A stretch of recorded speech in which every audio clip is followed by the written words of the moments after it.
Hey folks, Dave here.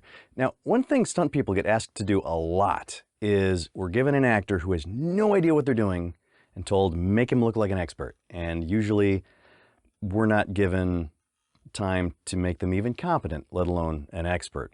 So you learn to look for the low-hanging fruits, what's the easiest thing to teach, the quickest thing to teach, the least effort to get this person to look more competent than they are.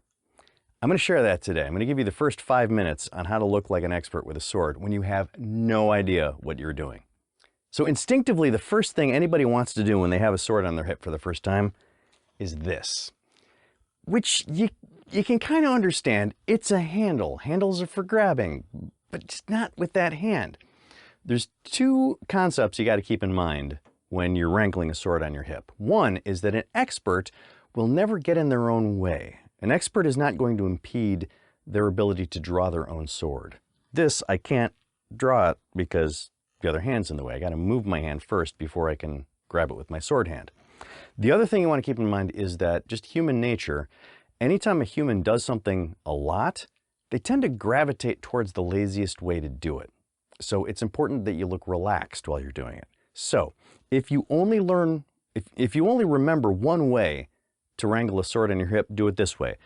Put your palm on the pommel, and there you go. Just rest it there. And here you can push it back against your leg if you're walking through a crowd so that people don't trip over it. If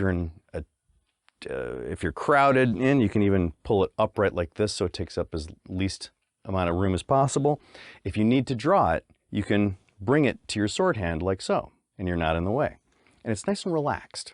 An even more relaxed way to wrangle a sword, a lazier way, is to just rest your hand here and move your shoulder back a little bit, and then just the weight of your arm keeps it back here against your leg.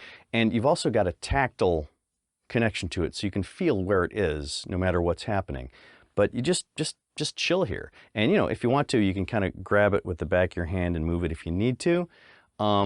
You have less control over it like this, but this is more relaxed, more lazy. You can't help yourself draw it, but this is for when you're not expecting any issues. You just happen to be walking somewhere with a sword. Now, if you're expecting trouble, I would recommend holding it like this. So notice I'm not holding the handle, I'm holding the scabbard, and I have a thumb up under the guard so that if I'm running or jumping, the sword's not going to bounce out of the scabbard. And if I need to draw it quickly, I just bring my hands together. Now that it's out, how do we put it away? Well, one way to put away a sword is like this.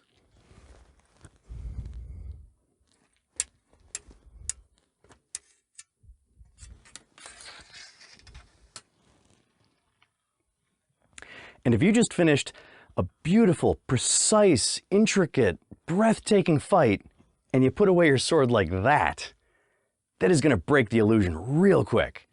Someone with more experience carrying around a sword and putting it away ought to be able to do it without even looking at it.